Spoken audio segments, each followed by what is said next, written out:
ত্রয়োদশ জাতীয় সংসদ নির্বাচন ও সমসাময়িক পরিস্থিতি নিয়ে বিএনপি, জামায়াতে ইসলামী ও জাতীয় নাগরিক পার্টির সঙ্গে বৈঠক করবেন প্রধান উপদেষ্টা ডক্টর মোহাম্মদ ইউনূস। বিকেল ৩টার সময় বিএনপির সঙ্গে বর্তমান পরিস্থিতি এবং ইলেকশন নিয়ে আলোচনা হবে। 4:30টায় জামায়াত এবং সন্ধ্যা 6টায় এনসিপির সঙ্গে বৈঠকে বসবেন প্রধান উপদেষ্টা। জুলাই সনদের বাস্তবায়ন পদ্ধতি নিয়ে রাজনৈতিক দলগুলোর মধ্যে চলমান মতভিন্নতার মধ্যে হঠাৎ উত্তপ্ত হয়ে উঠেছে দেশের রাজনৈতিক পরিস্থিতি।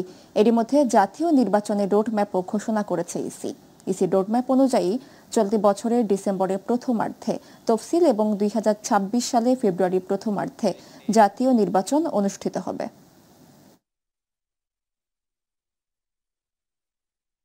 জাতীয় নাগরিক পার্টি এনসিপির দক্ষিণাঞ্চলের মুখ্য সংগঠক হাসনাত আব্দুল্লাহ বলেছেন, নুরুল হক নূর ভাইয়ের উপর আক্রমণ একটি বার্তা। যদি নিয়ম পরিবর্তন করা না হয় তাহলে একই পরিণতি আমাদের জন্য অপেক্ষা করছে। শনিবার রাতে ব্রাহ্মণবাড়িয়ার বিজয়নগরের ছতরপুর স্কুল মাঠে আয়োজিত নতুন সংবিধান শীর্ষক উত্থান বৈঠকে প্রধান অতিথির বক্তব্যে তিনি এসব কথা বলেন। সকলকে ঐক্যবদ্ধ থাকার আহ্বান জানিয়ে তিনি বলেন, নিয়ম পরিবর্তনের জন্য সংস্কার জরুরি।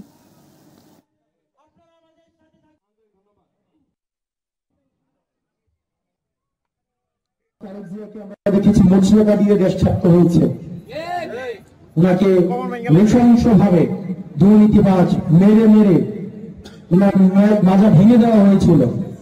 একই পরিণতি আমাদের জন্য অপেক্ষা করছে যদি আমরা নিয়ম চেঞ্জ করতে না পারি। নূর ভাই যে পরিণত হয়েছে একই পরিণতি আমাদের জন্য অপেক্ষা করছে যদি আমরা নিয়ম পরিবর্তন না করতে পারি। দেশনেত্রী বেগম খালেদা জিয়ার যে পরিণত হয়েছিল আমাদের জন্য একই পরিণতি অপেক্ষা করছে যদি আমরা নিয়ম পরিবর্তন করতে না পারি।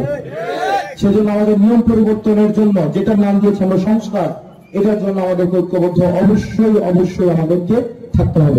গাজীপুরে কালিয়াকৈরের ফুলবাড়িয়া ইউনিয়নের মনতলা গ্রামে জনবসতির ভেতরেই গড়ে উঠেছে কয়লার কাঁচামাল তৈরির একটি কারখানা।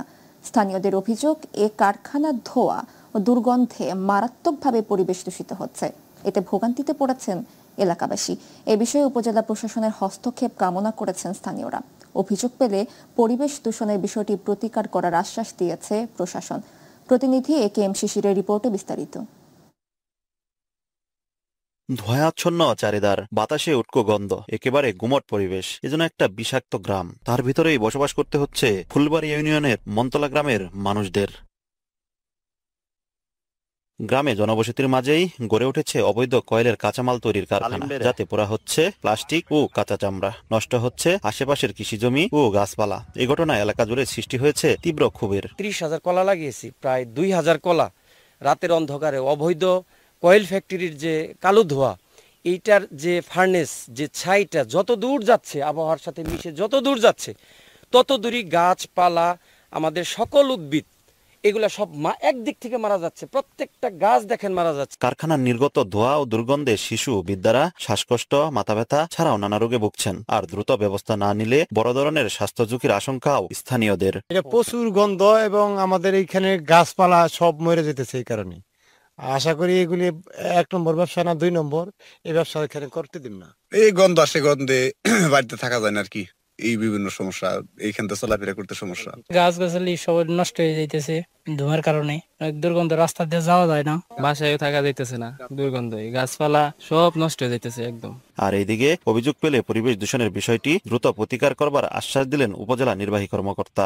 এই বিষয়টা সম্পূর্ণ অবৈধ, সরকারের অনুমোদনবিহীন এই ধরনের কোনো কার্যক্রম যেটা পরিবেশ দূষণ হতে পারে এরকম কোনো কিছু করার সুযোগ নেই। পাশে যদি কৃষি জমি ক্ষতিগ্রস্ত হয় বা আবাসন ঘরবাড়ি যেগুলো আছে গ্রামে যদি ক্ষতিগ্রস্ত হয়ে থাকে, আমরা বিষয়টা তদন্ত করে তাদের আইনগত ব্যবস্থা নেব। জনবসতির মধ্যে এভাবে কারখানা স্থাপন, পরিবেশ দূষণ ঠেকাতে প্রশাসনের নজরদারি এবং পরিবেশ অধিদপ্তরের কঠোর আইন প্রয়োগ চায় স্থানীয় এলাকাবাসী। একেএম শিশির, মাই টিভি, কালিয়াকৈর, গাজীপুর। 4 লাইনে জংশন খ্যাত দিনাজপুরের পার্বতীপুর রেল স্টেশন এলাকায় লাগানো সিসিটিভি ক্যামেরার কারণে কমেছে চুরি, ছিনতাই সহ নানা অপরাধমূলক কর্মকাণ্ড। এতে যাত্রী সহ স্থানীয়দের মাঝে ফিরেছে স্বস্তি। আর আইন শৃঙ্খলা রক্ষাকারী বাহিনী বলছে, অপরাধ নিয়ন্ত্রণে গুরুত্বপূর্ণ ভূমিকা পালন করছে এসব ক্যামেরা। প্রতিনিধি আব্দুল্লাহ আল মামুনের রিপোর্টে বিস্তারিত।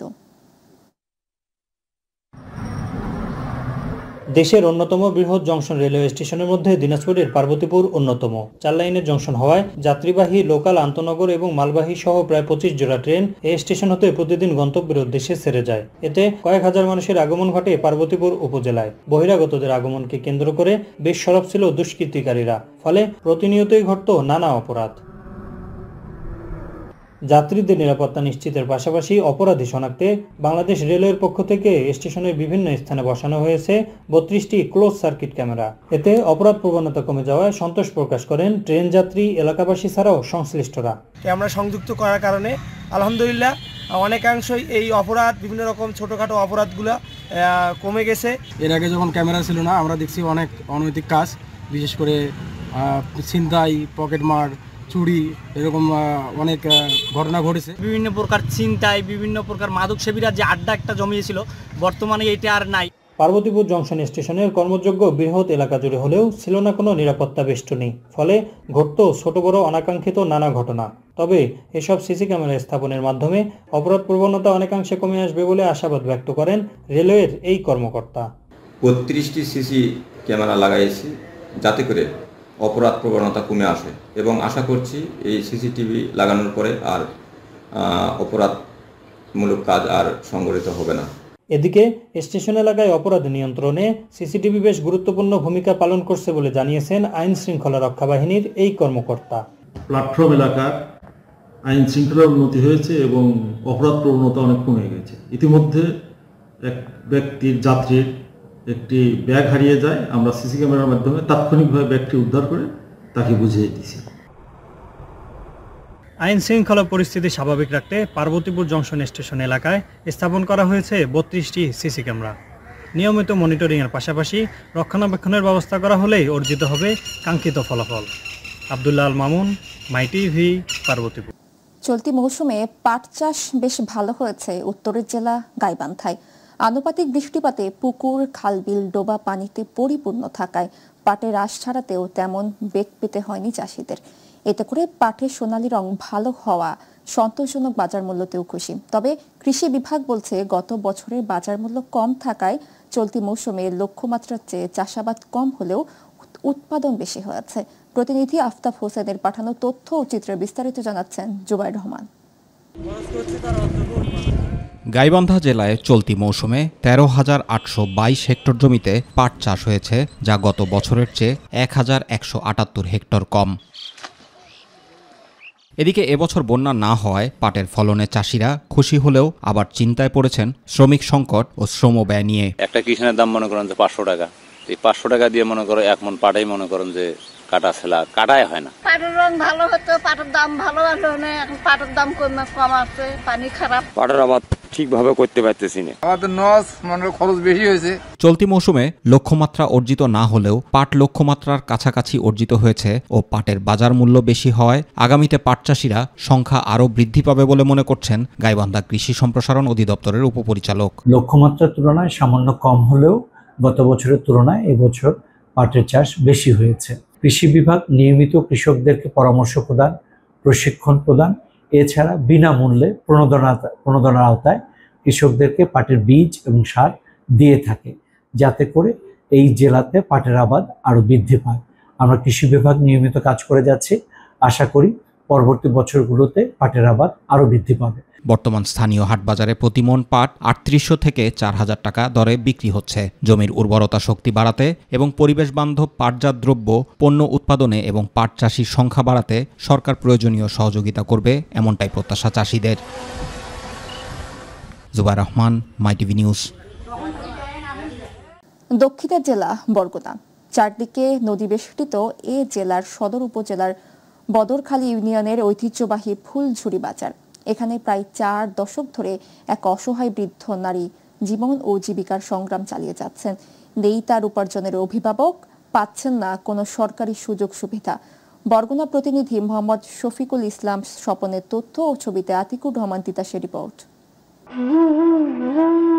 মধু বেগম 3 সন্তানের জননী এই নারী স্বামীর মৃত্যুর পর থেকে প্রায় 40 বছর ধরে ফুলঝুরি বাজারের হোটেল রেস্তোরাঁয় পানি সরবরাহ করছেন। প্রতিদিন ভ্যানে করে আনেন প্রায় 20টি পানির কলসি, দেন দোকানে দোকানে। এর বিনিময়ে ভ্যান প্রতি মাত্র 20 টাকা পান, আর এই টাকাই তার জীবন জীবিকার ভরসা।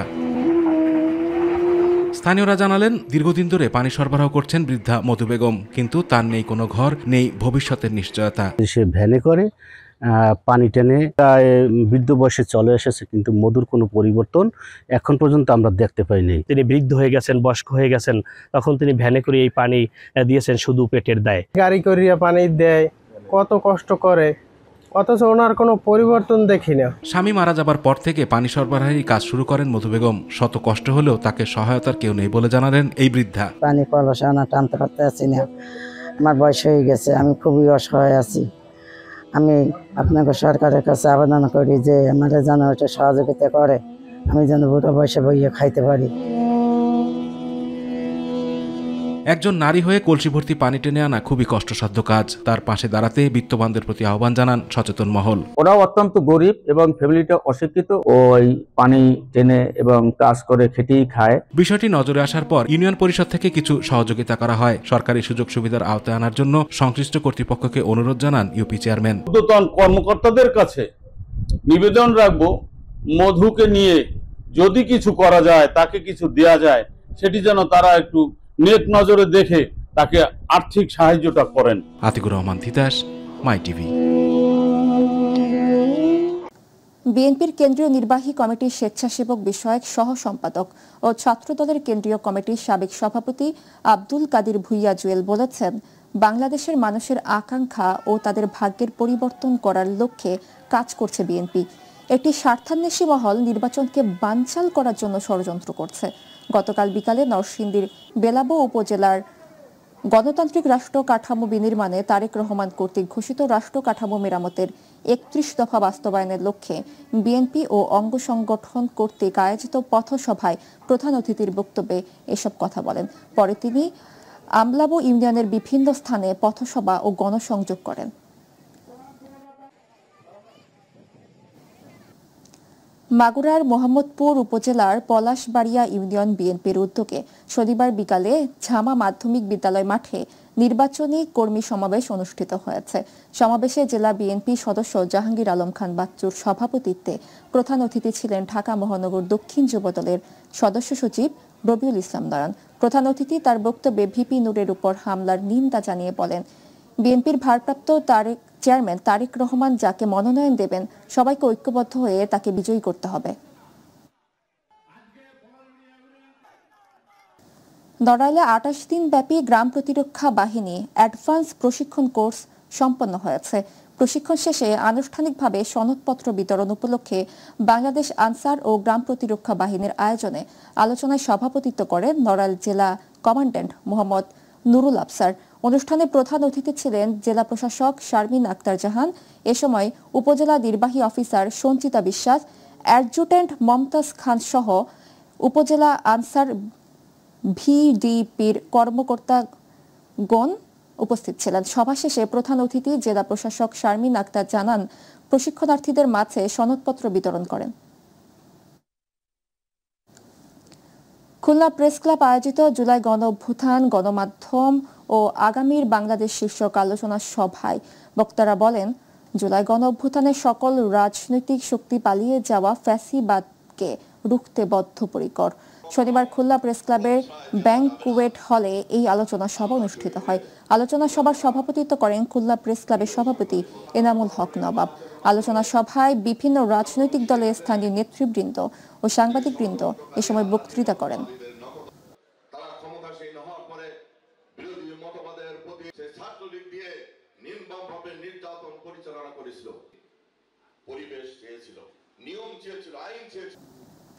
মির্জাপুরে হুফফাজ ফাউন্ডেশনের উদ্যোগে হিফজুল কোরআন প্রতিযোগিতা অনুষ্ঠিত হয়েছে।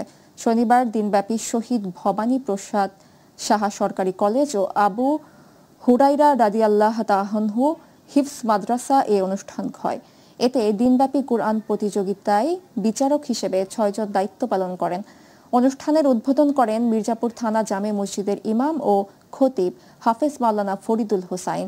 অনুষ্ঠানে মির্জাপুর মারকাজুল উম্মাহ মাদ্রাসার প্রতিষ্ঠাতা পরিচালক হাফেজ মাওলানা মনিরুজ্জামান খানের সভাপতিত্বে প্রধান মেহমান হিসেবে উপস্থিত ছিলেন টাঙ্গাইল জেলা হুফফাজুল কোরআন ফাউন্ডেশনের সভাপতি হাফেজ মাওলানা হাফিজুর রহমান। আমার উদ্দেশ্য হলো যে প্রত্যেকটা উপজেলা, প্রত্যেকটা থানা আস্তে আস্তে এই কোরআনের আলোয় আলোকিত হোক, কোরআনের আলো উদ্ভাসিত হোক এবং এই সবাই যাতে প্রত্যেকটা মফস্বল থেকে ওয়ার্ড, থানা, ইউনিয়ন থেকে সবাই যাতে এই আল্লাহর কালামের দিকে উৎসাহিত হতে পারে। আমাদের যেসব ছাত্র ভাইরা অনেক কিছু শিখে নেয়, তাদের তাজবিদ, তাদের ইয়াদ অনেক জায়গায় অনেক দুর্বলতা আছে, সেটাই প্রতিযোগিতাতে এসে সেগুলো ধরা পড়ে এবং তারা ভালোভাবে মেহনত করে।